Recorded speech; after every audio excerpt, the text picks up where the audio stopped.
that the mind Before you is... say any more, I think I should do the intro because we're already getting into it. Okay, that's a good point. All right, yeah, we have this, like, even though I kind of dread doing the intros because I always stumble on my words, That's fine. but okay.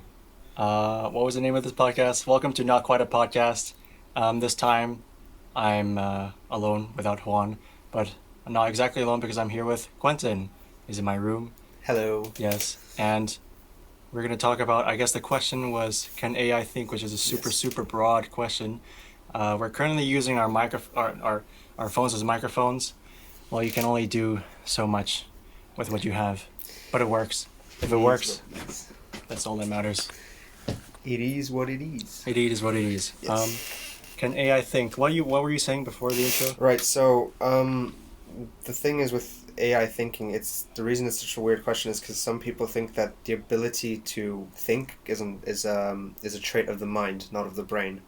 So whilst we might be able to replicate a brain with AI, we wouldn't be able to recreate the mind because the mind isn't something that can be created.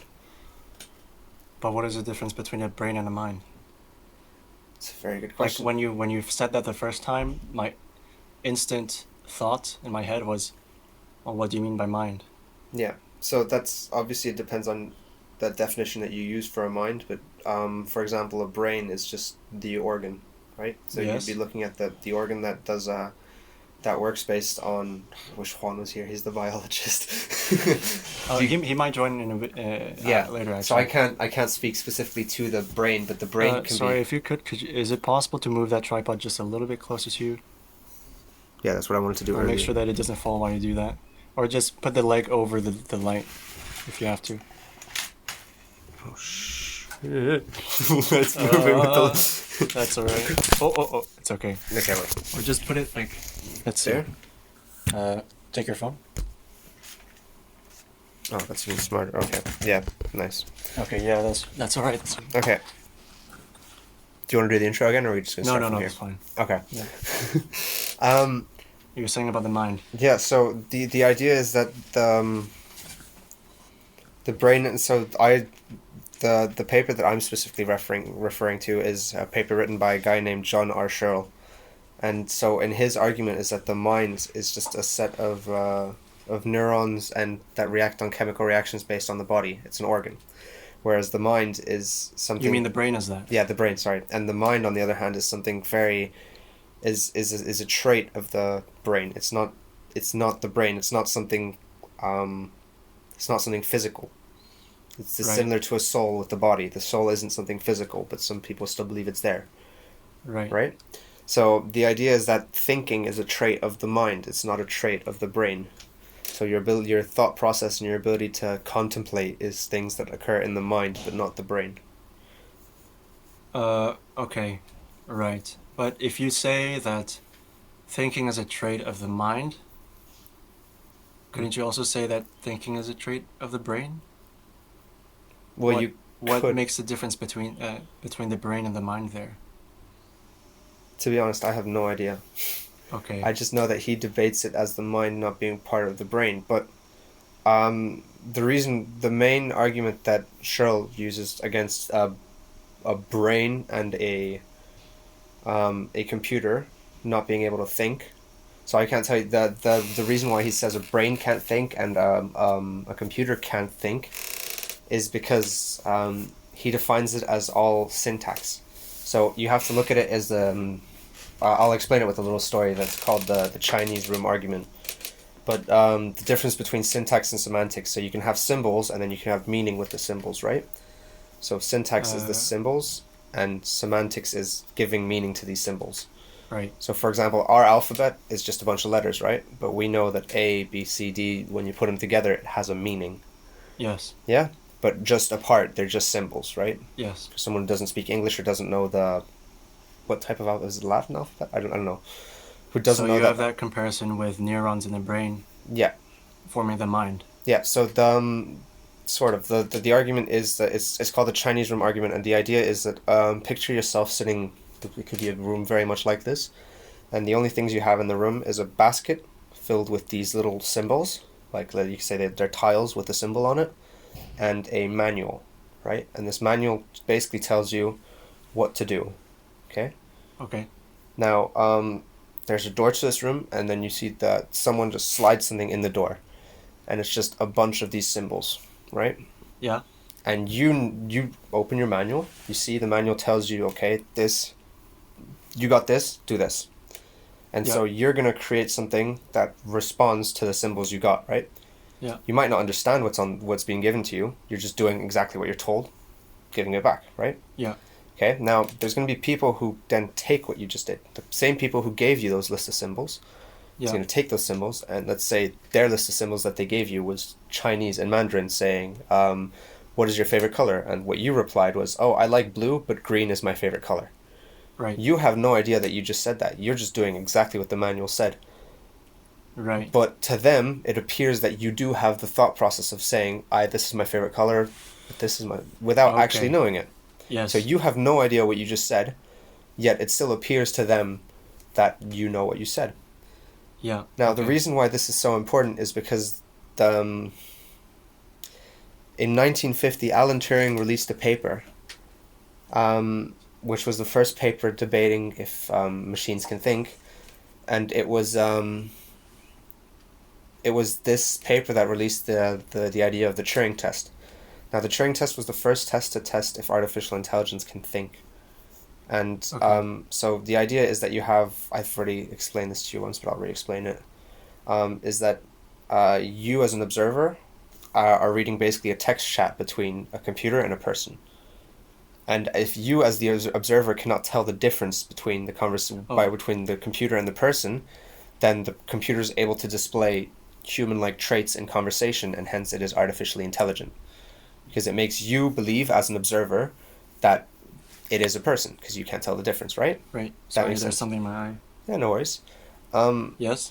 So the whole point of this Chinese room argument is that maybe the computer is releasing things that it that make sense and that look like real conversation, that it is intelligent, but it isn't. All it's doing is generating symbols. Now you can think of the manual it has as the program that you wrote for the computer. You can think of the person sitting in the room as the actual computer, and you can think of the symbols as a database. Right. So So what it outputs, we understand as like, because it's sort of an illusion. We believe that the computer is understanding these things, and the computer is just following a sort of code, which is in the analogy, the manual. Yeah, and Yes. so it doesn't. The computer itself. You don't speak Well, you speak a bit of Mandarin, right? Yes. Okay, well, imagine me, for example. I don't speak a lick of Mandarin, right? If I were to be in that room, I don't know what I'm saying, but it still looks like I speak Mandarin to the people outside of the room. Yeah, that makes sense. Yeah, so the whole point of this argument is that even though the computer may appear that it can think, it doesn't understand what's happening, and that's the whole point of syntax versus semantics, whereas we understand what is happening, the context. We understand my favorite color is blue, or favorite color is green. It doesn't. It's just a bunch of symbols for the computer. What does semantics mean? Semantics is adding definition to the description. Okay. Yeah, that makes sense. So... what was that? The camera just stopped filming. Did it stop? I think so. That's the shutter closing. Click. All right, a little bit of a interruption. A little bump. I imagine we'll be doing that again A few times, a probably. few times, but that's fine. Do you see the clock there? Is it going 01, 02, 03? It is. Okay, perfect. Nice. Well, I see the red. Yeah, it yeah, is. that's perfect. Yeah. Yeah. Okay. Do you want to put some music, by the way? We can if Is you it- want. I don't mind, yeah. I'll just put something generic. What day is it? Wednesday. Wednesday. You're asking the wrong person. I've been living in textbooks for the past month. I don't even know what date it is. Oh, we'll put a live one. Okay. Nice. But I'm not sure if this will pick it up, but oh well. yeah. So the whole point where the argument of the brain and the mind falls in Yes. is that a brain. So we are able to replicate a brain with a computer, right? We can build neurons. We can build sensory. We can build things that take senses and that react to things, right? So we can technically build and replicate. So I think simulate is the better word. Simulate a brain's action. We might not be able to make an actual brain, but we can simulate what the brain does. Yes. So when doing this, the brain doesn't. If we can say that the computer can't think, then it's analogous by saying that the brain can't think either, and that's where the argument that the brain and the mind are two different things comes into play. Right. So, but by following that logic, then isn't the question answered then? Like, an AI cannot think, an AI does not have a mind? You could say that, but then if you were to look at the rudimentary definition of thinking, ooh, light. Yes. Sorry, that light complimented. If you were to look at the definition of thinking and coming up like you could say that thinking is coming up with creative solutions to problems, right? That Okay. could be a definition of thinking, right? Yes. Right, it could be different. I mean, what would you define thinking as? Well, when we're talking about like the brain, materialistically speaking, I think like I may think of the idea of thinking as a result of the functionality of the brain. Mm-hmm. That's why, if I think the brain as an organ, I guess we think of it as an organ. So as like when we put the name organ over it, it sounds like we imagine just a part of our body. Yeah. You know. Physical. But it's so complex that we can't even understand it. Like, that is it actually? I think there is. Sorry, I'm just trying to find the words, but No, it's okay. the brain is such a complex organ that it creates this thing that we perceive as consciousness when we try to put a name over it. Mm-hmm. So I think of thinking as a direct result of what the brain as an organ can do, given that is a very complex and sophisticated organ. So I struggle to try and find where the mind comes into that, because when I think of the word mind, to me that's sort of like the idea of consciousness, when it's like more of a word that we try to give it because we can't really understand it. We give it a name of it ourselves. Definitely. Well, I agree with that, but under that pretext, if you were to say that that thinking is a subset of the brain, right? Yes. Or a trait of the brain, what would that being taken into account? What would be your definition of thinking? Like, what would you say if you had to put a word for word definition on thinking? What would it be?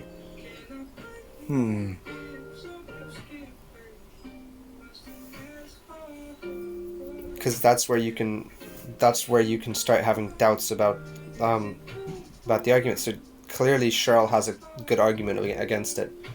That sure, they don't understand what they're doing, so they can't think. It doesn't understand what it's doing, so there's no way that it can be. Yes. It's not processing what it's actually doing. Yes. It is processing, but it's not understanding what it's doing. So it can't think. Yes. But understanding what it's doing to what extent?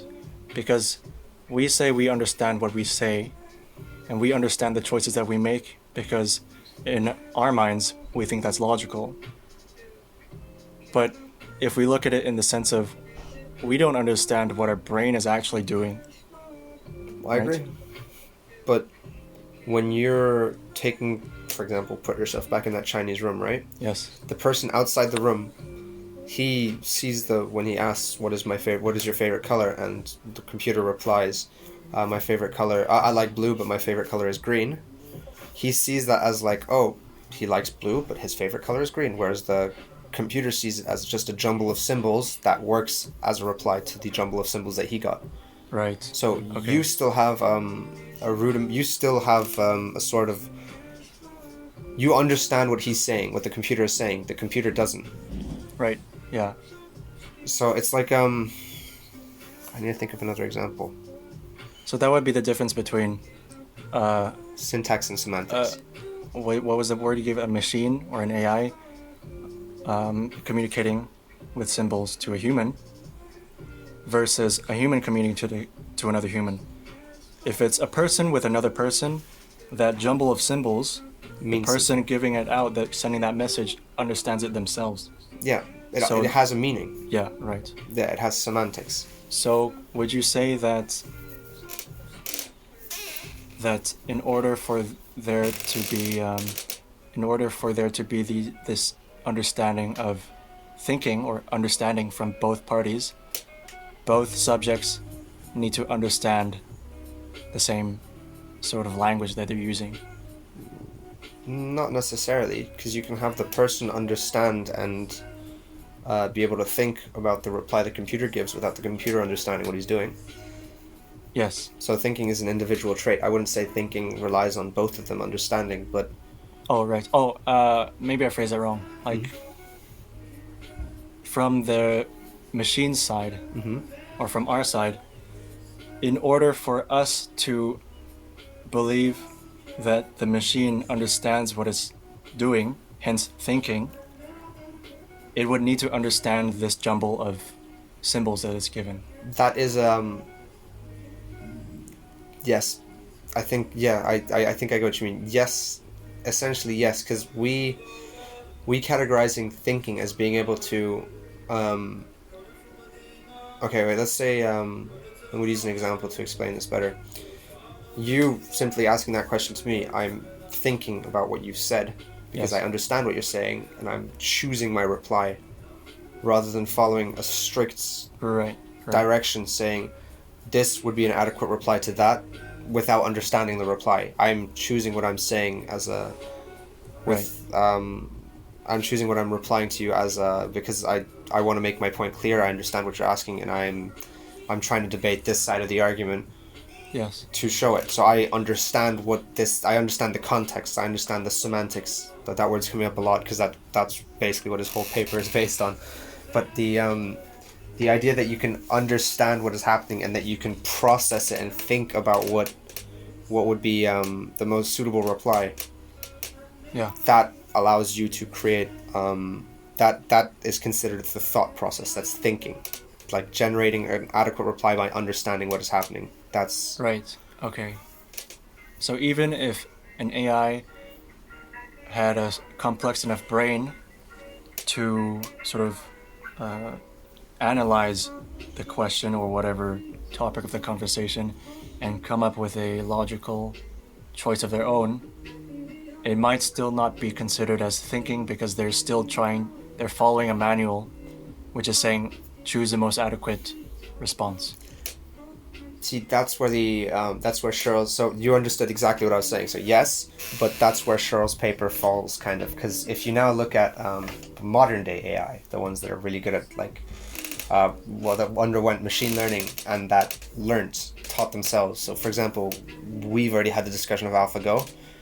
I'm just not Like sure. bottom-up AI. Yeah, bottom-up AI that basically teaches itself.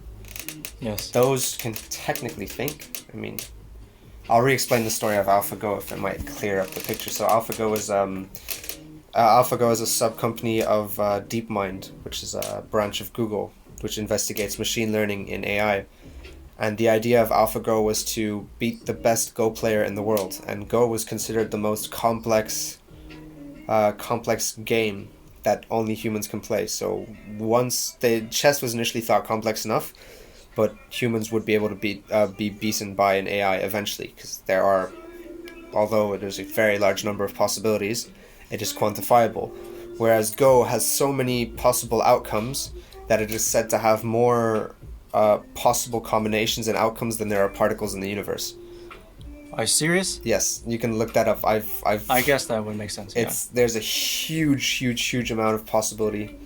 So the scale in which you test that on is way beyond our human minds are able to understand that. So it becomes a fair sort of comparison. It becomes like it's like saying this is so difficult to, like, there's only so much you can give a computer, so much data you can give a computer before it crashes. Like, this is just an overload. There's no way it would be able to do this.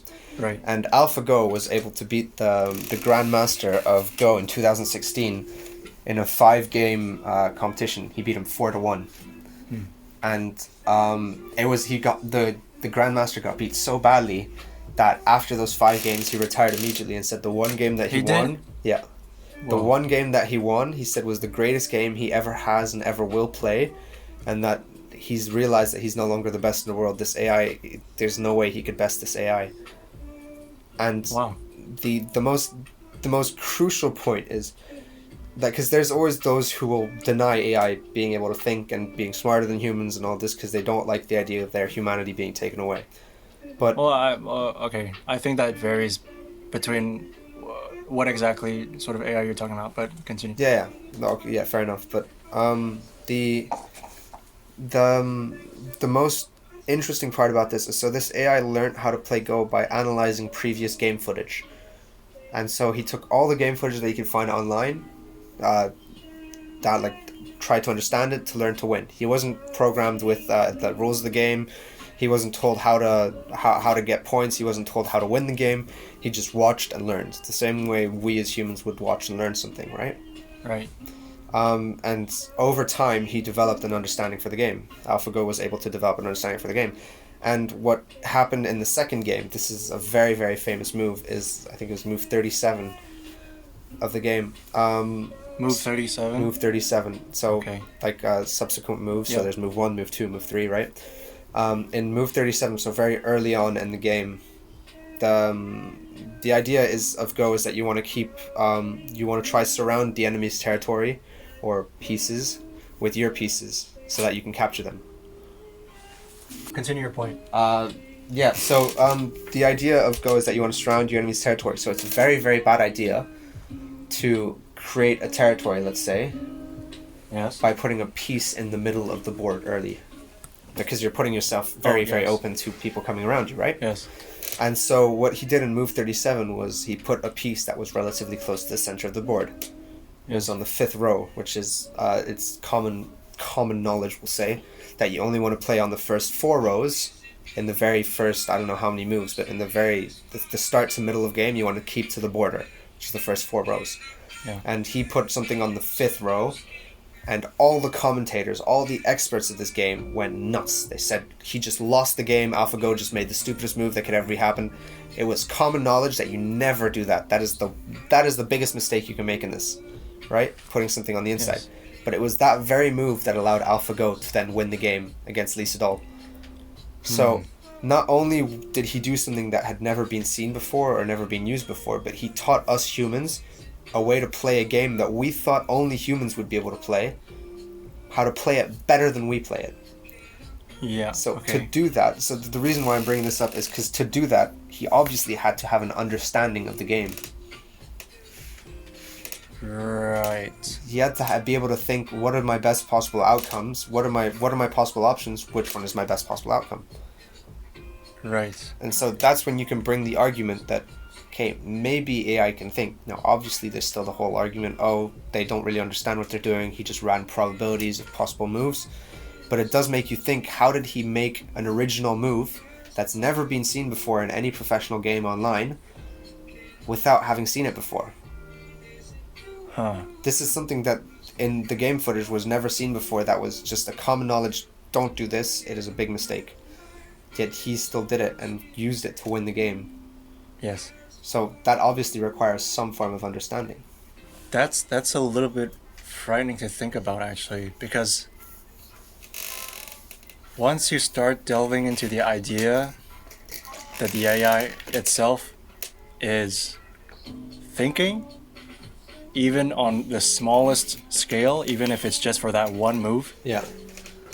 then you immediately bring this question of, does this thing have a consciousness? That's a Yeah. little bit frightening to me. Like, I as mean- small as that decision, if it made that decision because it's a move that no one's ever seen before, specifically the AI has never seen before, and it did itself, and it made that decision to do it because of its understanding of the game, and because in that moment it decided to do that, then, like, if I was in the room, I would look at the AI and be like, there was something there. There's a little smart spark of, Yeah. this thing Magic. is this thing alive? Yeah. But, I mean, the thing is that you can think of that move like, oh, everyone saw it as a mistake. But what about the subsequent moves where normally if someone made that move, it would lead to a loss, right? But he used that move, which turned it into a win. You're right. Yeah. So there's that whole chain of new moves that comes after it that's different from anything they've ever seen. Right. So you have like a whole combination that's never been seen before. This is It's like it's like we learned to play baseball, where they throw the ball at you, you have to catch it and throw it back, right? But then this AI comes and teaches you, okay, you can use the bat to hit it even further. Right. Like it's basically teaching you a whole new way to play this thing that Yeah. we thought only we would be able to play. Right. Okay. Like Yes. it's very frightening to think that like the thing we thought we mastered that only we would be able to master, that we thought we had under full understanding of, we had sorry, Yes. we had like full like control of this thing, Yeah. and now this AI comes, beats the best player we've ever seen, and does it in a way that we've never even considered. Right. It's like showing us a whole new train of thought that we could use. Right. Yeah, that makes sense. It's, But could that be just a result of the AI going through because it was designed specifically for this task, right? So it's just analyzed so many more games than one human could ever do. And thus, because of that, they're just at such a higher experience level than no matter what higher level player that they can do this sort of yeah. insane like top player move. Yeah, but I mean, you have to think of it as the top player who made all those other moves. He's beat all these other people. Yeah. He's seen all those games. Like no matter what you do, game footage is one of the things you do when you're preparing to play against someone in anything. Even Michael Jordan, who played basketball, he watched more game footage than any other basketball player just to prepare. So Yes. you know that the Grandmaster, anybody who played Go, obviously analyzed game footage before. But a grandmaster who is a person is only a grandmaster among people. Yeah. So A game like Go can be broken down into mathematics because it's despite like decision making and the way it's played, yeah, it's quite a mathematical game. And so when you look at Go as a game in which you can win through statistics, the AI would obviously be better because it's built for this thing and they can analyze so many more games than a person could. yeah. I agree, but the thing is that what they did with AlphaGo is once it was finished with all the game footage it could find, it started playing against itself. So imagine going through 100% of the game footage, and you say, cool, okay, I know everything. Now I'm going to play against myself so I get even better. Okay, yeah. And so yeah. there's no way of beating it. Like they before playing against the Grandmaster of Go, they played against the European champion of Go, who was cocky as hell, said, I'm going to beat this thing. No, this thing's a joke. He lost 5-0. He didn't win a single game against AlphaGo, which I'm not surprised. AlphaGo's insane. He won the whole thing. Like he lost every single game. Yeah. And it was after that point that AlphaGo started playing against itself, so it developed its own, like a deeper understanding and a new way to play by playing against something that wasn't biased like the humans were. What made it play against itself? Well, it had no more footage to go through. So did someone say, okay, play against yourself, or did it make that decision by itself? That because actually- the first time you said that, Yeah. what my mind pictured like the AI thinking like, well, these humans are obviously lower than me. Like I'll play with against myself because I'm bored. to be honest, I'm not that sure. I know that when you go on the AlphaGo website, it explains that the AlphaGo went and played against itself. It started playing against itself when it was done with going through our footage. So I'm certain that it was programmed to do so. But it is quite a funny thought to think that, oh, fuck these peasants, I'm gonna do this. I'm better than. I'll do it myself. I'm way better. Like, Yeah, but it is. I mean, I think it's very interesting. Like that it's something that we thought only we would be able to do, and we just got beat by it, by something we made, and we've long been saying like, there's no way, and it's happened. Like, and not only did it beat us, but it beat us in a way that we didn't even know. This brings back that conversation about was it Bernard Lubat, the jazz player I told you about? Yes. So this is a jazz player who they got an AI to learn how to play jazz, and this jazz player he played for this AI, and then the AI responded in a similar style that Lubat plays with. And after it, Lubat said that he heard, like, the AI was speaking his language. He was playing jazz in the same way he plays, but he was playing it in a way that he'd never even thought of. Right. Yes. So it comes to show that AI isn't there to best us, but it can be used to improve ourselves. Yes. Yeah. So it's I think it's very very it's a very cool idea to think that we are using AI to enable us to improve ourselves rather than Oh replacing yeah, us. definitely. I mean, yeah. I mean that's definitely the way it's gonna go. I mean, machine learning is gonna make things so much faster for us. But how about when people believe that AI is gonna sort of take over? Because, yeah, you have the very optimistic side, and you said to me before that, well, that basically will never happen because the way technology advances, it's to aid humans. It's never to become so, I guess, Yeah. complex and gain its own sentience and take over. That's so there's this theory in AI called the singularity, which is the day where we develop AI so smart that it's smarter than we are, and that it can basically, we can't improve it anymore, but it can start improving itself. Right. I told you about the interesting paper about by Backstrom saying that the singularity already happened and we're just in a simulation by Right. this a simulation made by this general AI to keep us busy while it just keeps developing itself. Yeah. Yeah. It's actually quite crazy to think. Yeah. But so this singularity will happen. There's no avoiding that.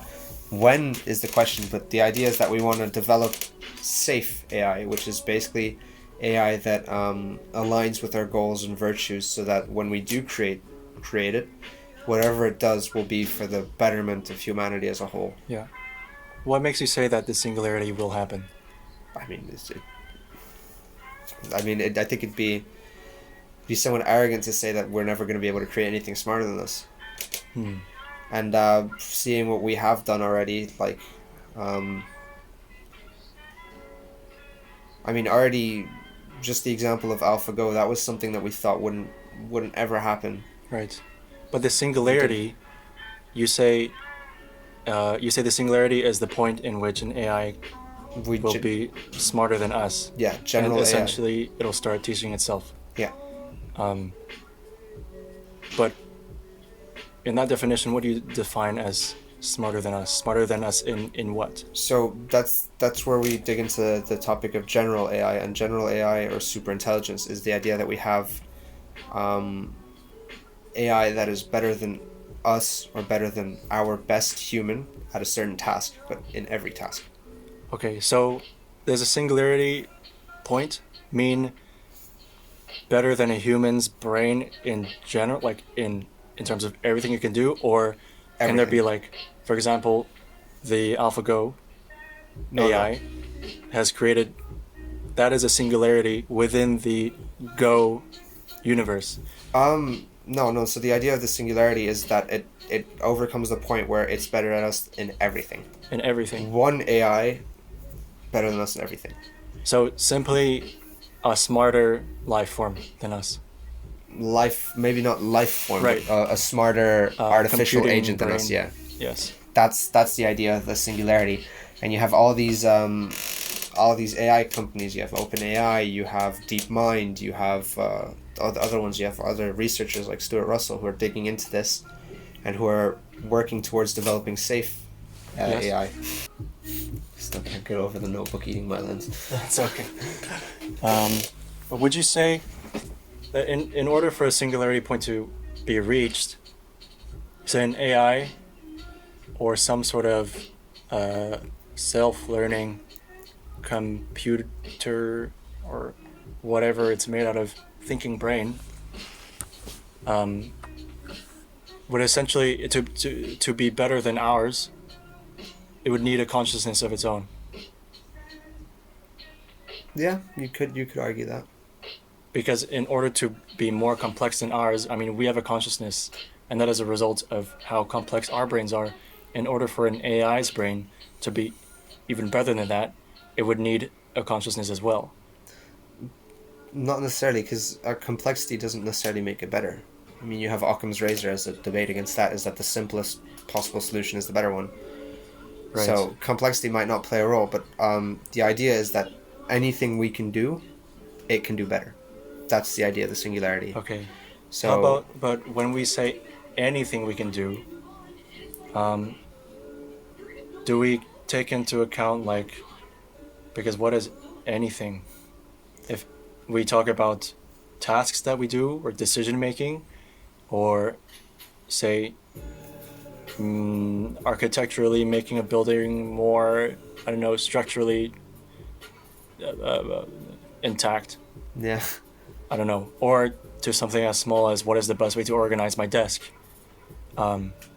That those are practical things that we can sort of imagine an AI doing.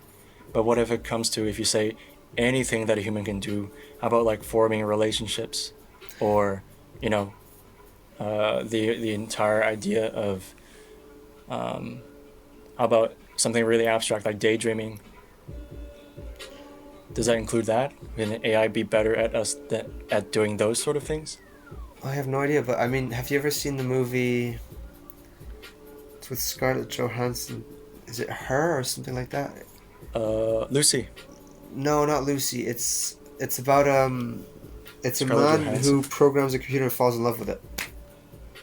Whoa, Ghost in the Shell? No, it's relatively recent, like 2 years ago. Grr. Okay, I don't. It know. is Scarlett Johansson? It has Scarlett Johansson. The only thing Do you want if I quickly look it related up? to, yeah, search it up. Is it not Ghost in the Shell? I don't think so. I think it's Her.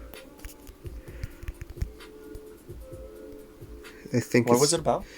A A man creates a robot and falls in love It's with an it. introvert writer buys an artificial agent system to help him write, and he slowly falls in love with the AI. It's called Her. It's called Her. Yeah. Okay. Do you have a picture of it? Yeah. This is the cover page. Oh, I was thinking, I know a different movie called Her, and it's got Joaquin Phoenix in it, but it's exactly what you're talking about. Yeah, I didn't know that's what it was about. Yeah, it's about a writer who buys. I've never actually Does seen he play it. the writer in that? Yeah. Oh, And Scarlett Johansson plays the voice of the AI system. cool. And in that movie, he falls in love with the AI. Right. And it's a movie, obviously, but it brings a question. You were saying relationships, falling in love, and things like that. Like, Yes. that's an AI doing it in a movie. I mean, essentially, Yes. what we call love is just a set of chemical reactions in our body Yes. or in our mind, or it obviously. Right. I personally think it can be more than that. Right. A lot of people do, but that's what it boils down to, and that should be able to be replicated by an AI. Right. I think eventually, at some point, yes, but not now, not yet. Okay. I'm still trying to grasp this idea of an AI being better at a human at anything. Yeah, it's Because if you say anything, then essentially it would have to be just like a person, but better. yeah, And when it's just like a person, that also includes the idea of the AI being able to, live off of things that humans experience. If you can give it a million things that a human can do, and it does better. But you can also say a person can go one day and decide to, I don't know, draw in their mirror or something. And that is the person's choice of deciding to draw in the mirror. Would that include an AI? Is it out of battery? Yeah. That's okay. we could do this part without camera then, right? Yeah. Or unless we Share a camera? I don't know. We could if you want. I don't mind. We still have the recording of the voice. True. But I can always just charge the battery already, and then Sure. if this continues to last to the point. Actually, I don't know how long has this been going for. 45 minutes. Oh, okay, that's fine. But I'm gonna actually wait. Wait. Sorry. Could you repeat what you said? Because I kind of zoned out.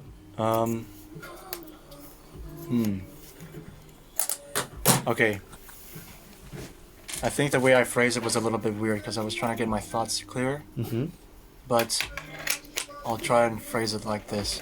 Say, and if the singularity point is reached, that means there's an AI, Mm-hmm. which can be better than a person at anything, Mm-hmm. right? Yeah.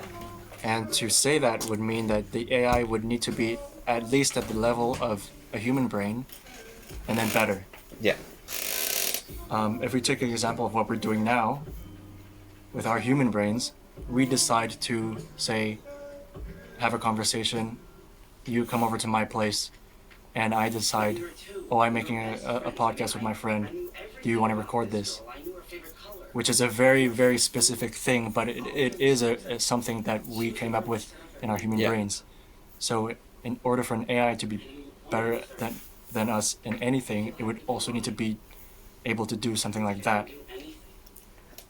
Would it settle things for you in your mind if I changed the word anything with everything? So that's what I think is love. Not really. I'm sort of thinking of it as the same thing. Okay. Because, I mean, okay, this is how I've learned it at least. So you have a Roomba that can vacuum the floor, right? Okay. You have AlphaGo, which can play Go. You have DeepMind, which can play chess. You have who knows what type of AI that can do one specific task better than we can, right? Yes. Excel can compile data better than we can. Google can search things better than we can, because that is an AI, Yes. right?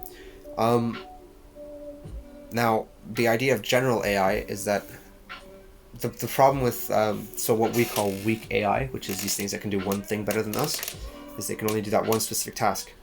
Now, the reason we don't have a robot maid or something like that is because the environment's too chaotic, if you will, right? So you can have a Roomba that can made to vacuum the floor. That's relatively easy. The moment it hits an obstacle, move, right? Yes.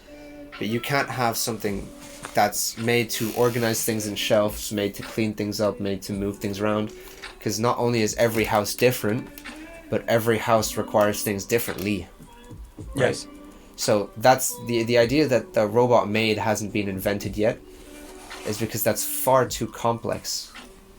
It's something that's far too it's too much to ask for. Okay. And I see what you want to do here. Yes. And We've switched things so many times with this thing, but I feel like this podcast is gonna have me dropping a lot of things in it. that's all right. Okay, but the whole Okay. this is nice. Let's see if we can record it. The whole idea is that the environment is too chaotic. It's not a Okay. It's not a simple environment. Here, let me get this. Yes. So it's not a simple environment that can be dealt with easily. Yes. And it's the same with general AI. So we don't imagine the house problem with the robot AI, but now for everything, it's so much more complex, right? Infinitely more complex. Exactly. So the idea of having general AI is just it's most likely going to happen eventually. I think it'd be arrogant to say it's not going to happen ever. It's going to happen eventually. I don't know when, maybe not the near future, but it will happen. And it's important that we develop a safe general AI, but it will happen. Now, if everything means even going to the bathroom more efficiently than we do, I really don't know. But Yeah. from what I've heard is that general AI can do everything we can do, but better. Okay. Then what do we define as better?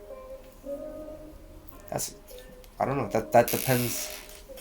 Yes. Because I feel like if we look at ourselves as humans, our idea of better is very centered around the success of humans. It's also subjective. What you see Yes. as better might not be what I see as better. Yes. So, So- on what scale? It's a very good question. See, now that's more of a. I guess that turns into an ethics thing. I don't. We can talk about that as well. That's something that I don't know very much about. One thing I did want to, not I didn't, I did want to ask you, when you mentioned, still talking about this singularity point, and I'm just gonna call it singularity point because it sounds cool. But I've asked you this before in a previous conversation, but I forgot what you said. I want to ask you again. If you say grow an organism out of cells, Yeah. in a way that would be bottom up AI. Would you Can agree with that? Rephrase that, because I'm trying to. Say, if we have a. Okay, I'm just gonna use. It's very hypothetical, but I'm gonna use a human as an example. If we grew a human in a lab from cells artificially, and it grew into biologically a human, would that be considered as bottom-up AI to you? No, because when I say, so that's the physical. If it were to, if it were to start teach, I'm talking less about the physical than the. Yes. I would say the mental, but yes, but that's just the concept. sort of form that it comes in. Like Then, yeah. the brain itself is what we're talking about. Like the mind in that artificial human. But in order to get to that point, you need to grow one. So Ooh. if you grow a human artificially to the point where they're a person biologically just like us, then materialistically they would have the same sort of brain that we do. Would that be artificial intelligence to you? Well, when you say, would that be artificial? Okay, that be. If you do you understand what I I mean? understand your point. The bottom up thing. My answer to that one is no, because bottom up applies to the learning method, in my opinion. So bottom up applies to how it. So if it were to growing itself and things like that, it did that by your care and your nurture and your supervision. So that's doesn't have to do with that. But like for example, bottom up learning is you're a young child. I put a hot pan in front of you. You touch the pan. You know it's hot. Future reference: don't touch the pan. Yes. That's you teaching yourself. Don't touch the pan. No one told you. Don't touch the pan. You just learned that on your own. Yes. That's the equivalent of bottom up learning. Is that you experiment, Yes. find out what works, what doesn't. Okay. Then that Oh. can be example of bottom up learning. I think I remember you saying last time that when I asked you, well then what are humans? Are humans bottom up or top down? And I think you said Both. it's both. Yeah. Right. Because you have So- things that you're told and things that you learn on your own. Yes. So okay, if we grow an artificial human, and they would essentially grow up the same as we grew up, except they're not birthed naturally, they're made in a lab. And they would also have a sort of both bottom up and top down learning. Would that still be artificial intelligence to you? Then that becomes a psychological debate or an ethics debate more than AI debate, and I'm happy to talk about that. I I think the point I was trying to, or the reason why I'm phrasing this question is because I'm trying to ask: do you think there's a difference? Do you think the idea of artificial intelligence is restricted by the material you use? Because then, what is the difference between an AI that is made out of ones and zeros and technological to an an AI that is made out of like a carbon life form, if you know what I mean? yeah, but Does material matter? in my opinion, do we have a time limit on this, by the way, or can we just talk about this for like 3-4 hours? As long as you want. Like normally we go. I'm gonna set an alarm for 8 o'clock because then Yeah, that's a good idea. because of curfew and all that. But yeah, I don't want to. I don't want to accidentally be caught outside of curfew. No worries.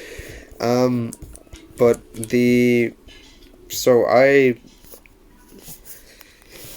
Wait, definition what of time is it? 6:43. 7. Okay. You know what? We can continue this conversation, but I'm gonna end this one here, so Okay. that it doesn't go on forever, and then there might be a part 2 if we continue. Okay. I feel like there's gonna be like a part 4, 5, 6, 7. I mean, well, Okay. it's always super interesting. Yeah. So do we cut the recording as well? No, keep it. Okay. Yeah, just keep it. Going. Wait. What if we cut this recording and start a new one right after, so that at least you know this tells with this, and you don't have. No, everything is just recording and everything's synced right now. So Okay. That's all right. Cool. Okay, so we're gonna end. Oh! I need to call Alexis. This is so disorganized. That's all right. The way we do it now. Okay. So the way this is gonna work is because it's already like 55 minutes or something.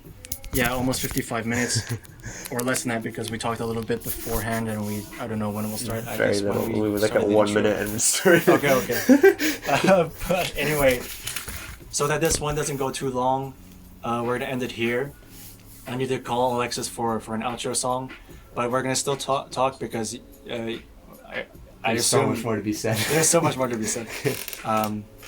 So there'll probably be a part 2, but just so that this one doesn't go on forever, we're gonna end it here. I'm gonna call Alexis for an outro song. No pickup.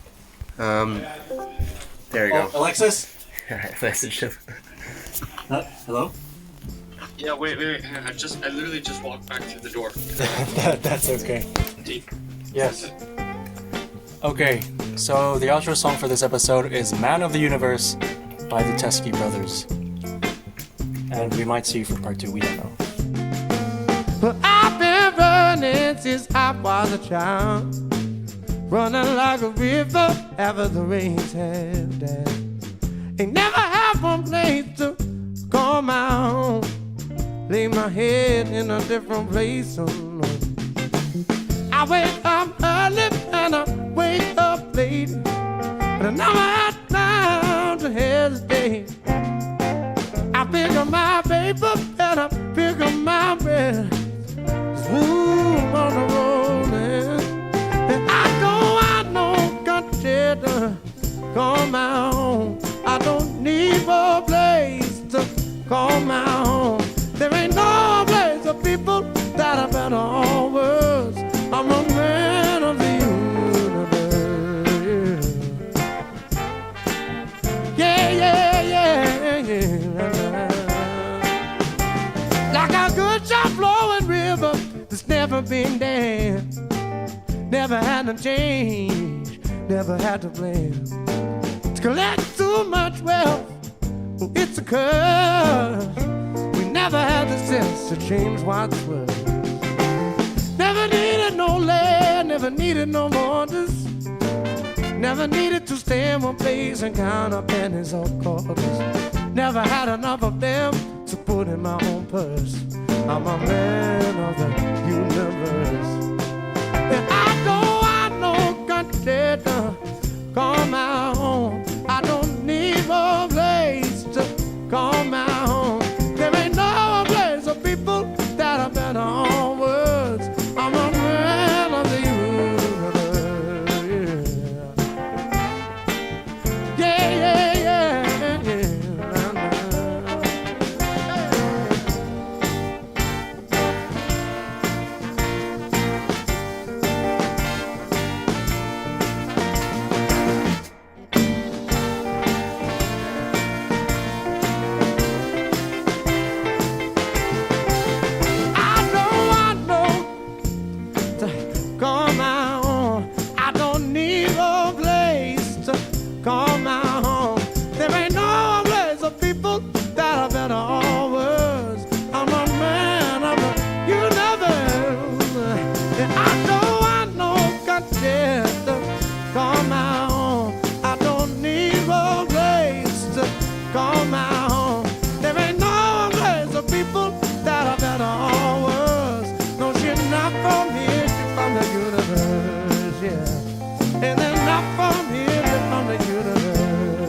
around